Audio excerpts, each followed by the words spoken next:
What if I told you that one man ruled an entire country as if it were an extension of his own body? A king who ascended the throne as a child and remained there for over 70 years, the longest reign in recorded European history. He built a palace that transformed nobles into courtiers and made himself the centre of the political universe of Europe. He was the king the continent feared. Entire alliances rose to stop him. Yet monarchs across Europe imitated his model of power, one after another. From Versailles to the battlefields of Europe, from absolute glory to crushing debt, from the title of the Sun King to the questions that still haunt history. Was Louis XIV the greatest king France ever had?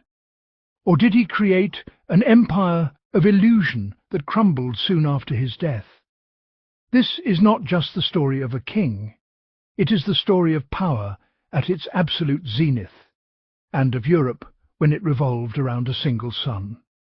Welcome to this new episode in our series on the greatest kings in history. King Louis XIV, later known as the Sun King, was born on September 5, 1638, at the Château de Saint-Germain-en-Laye, near Paris, into a royal family that was reasserting France's position as a dominant European power. His father was King Louis XV of the House of Bourbon, and his mother was Anne of Austria, daughter of the King of Spain. Their marriage symbolized the fragile and complex balance of power between France and the Habsburg dynasty. Louis's birth came after more than 2 decades of uncertainty over succession, at a time when France was deeply involved in the 30 Years' War, one of the most devastating conflicts in European history. When his father died in 1643, Louis ascended the throne at the age of 4, leaving real authority in the hands of Cardinal Mazarin, successor to Cardinal Richelieu, as France faced both external war and internal unrest. Louis's childhood was shaped by the trauma of the Fronde, a series of uprisings led by nobles and urban populations resisting royal taxation and centralized authority. These events left a permanent scar on the young king, instilling in him a deep distrust of both Paris and the aristocracy. From this experience emerged his lifelong conviction that the survival of the monarchy depended on concentrating all power in the hands of the crown, specifically his own. After the 30 Years' War ended with the Treaty of Westphalia in 1648, and France concluded its long conflict with Spain through the Treaty of the Pyrenees in 1659, the kingdom emerged stronger and more confident. As part of this settlement, Louis married Maria Theresa of Spain, a union that blended peace with dynastic ambition. When Cardinal Mazarin died in 1661, Louis made a momentous decision. He would rule alone. He refused to appoint a prime minister and declared in practice, if not in words, that all authority would flow directly from the king. Louis consolidated absolute rule by subordinating the nobility, expanding the bureaucracy, reforming administration and justice, and governing through royal councils rather than representative assemblies. Throughout his reign, the Estates General was never convened. The construction of the Palace of Versailles became the most powerful symbol of this system, transforming the royal court into a permanent stage of magnificence and an instrument for neutralizing aristocratic power through ritual, dependency, and surveillance. Economically, Louis XIV relied heavily on his finance minister Jean-Baptiste Colbert, whose mercantilist policies sought to strengthen industry, expand trade, develop the navy, and reduce dependence on foreign imports.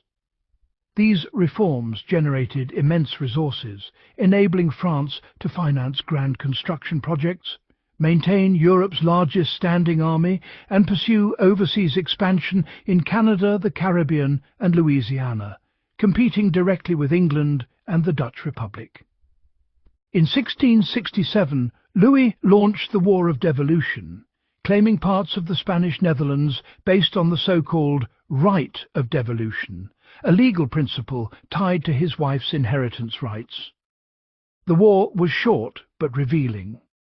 France's armies rapidly overran large territories, forcing European powers to intervene. Under the Treaty of Aix-la-Chapelle in 1668, France returned Franche-Comté to Spain, but retained several strategic cities, including Lille, significantly strengthening its northeastern frontier. This conflict was only a prelude. Louis soon turned his attention to the Dutch Republic, the leading commercial and financial power of Europe. In 1672, after secret diplomatic preparations, France invaded. The French advance was initially overwhelming, prompting the Dutch to deliberately flood their own lands during what became known as the Year of Disaster. Although France failed to secure a decisive victory, the war expanded into a broader European conflict. By the Treaty of Nijmegen in 1678, Louis XIV emerged with substantial gains, most importantly the permanent annexation of Franche-Comté, bringing France closer to its modern borders and confirming its status as Europe's dominant land power. Amid these military campaigns, France was shaken by the affair of the poisons, circa 1679-1682, a scandal involving accusations of poisoning, witchcraft and corruption within the aristocracy. Hundreds were arrested, dozens executed or imprisoned, and the affair exposed the moral decay lurking beneath the glitter of Louis's court. In 1682, Louis officially relocated the royal court to Versailles, transforming it into the administrative heart of the kingdom. Life there followed rigid ceremonial rules, where every action of the king, from rising to retiring, became a political performance reinforcing absolute authority. On a personal level, Louis's private life contrasted sharply with his public image. His marriage to Maria Theresa was distant, and he maintained several high-profile relationships. After her death in 1683, he secretly married Madame de Maintenon, who exercised considerable moral and religious influence over him in his later years. During the 1680s, Louis pursued religious uniformity as a pillar of state control. In 1685, he revoked the Edict of Nantes, ending legal tolerance for Protestants. The resulting persecution drove hundreds of thousands of Huguenots into exile, depriving France of skilled artisans, merchants and intellectuals, and weakening the economy in the long term. Louis XIV was also a great patron of the arts. Under his reign, architecture, theatre, music and literature flourished, with figures such as Molière, Lully and Lebrun shaping French cultural dominance. Yet this cultural brilliance was accompanied by strict censorship, limiting intellectual freedom and pushing some thinkers into exile. Meanwhile, events in England reshaped European politics. The Glorious Revolution of 1688 replaced the Catholic King James II with William of Orange, supported by Parliament. Louis's backing of James drew France into the 9 Years' War, 1688–1697, also known as the War of the League of Augsburg, pitting France against a vast European coalition. The war ended with the Treaty of Ryswick, which recognized William as King of England and largely confirmed France's existing territorial holdings, including Alsace, while revealing deep European fear of Louis's expansionist ambitions.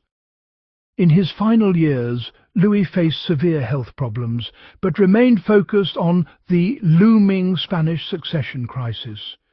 When Charles II of Spain died childless in 1700, his will named Philip of Anjou, Louis's grandson, as king.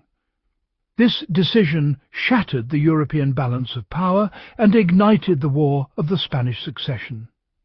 The war raged across Europe and the colonies until the Treaty of Utrecht 1713-1714, which allowed Philip V to retain the Spanish crown but barred any union between France and Spain. Britain emerged as a major global power, gaining Gibraltar and significant colonial advantages. Louis XIV died in 1715 after ruling for 72 years, the longest reign in European history. Though his era appeared magnificent, it left behind immense debt, exhausted resources, and structural weaknesses that would eventually contribute to the French Revolution. Louis XIV remains a paradox. A monarch who brought absolute monarchy to its highest point, reshaped Europe, and defined an age, yet unknowingly laid the foundations for the collapse of the very system he perfected. Don't forget to subscribe. See you next time.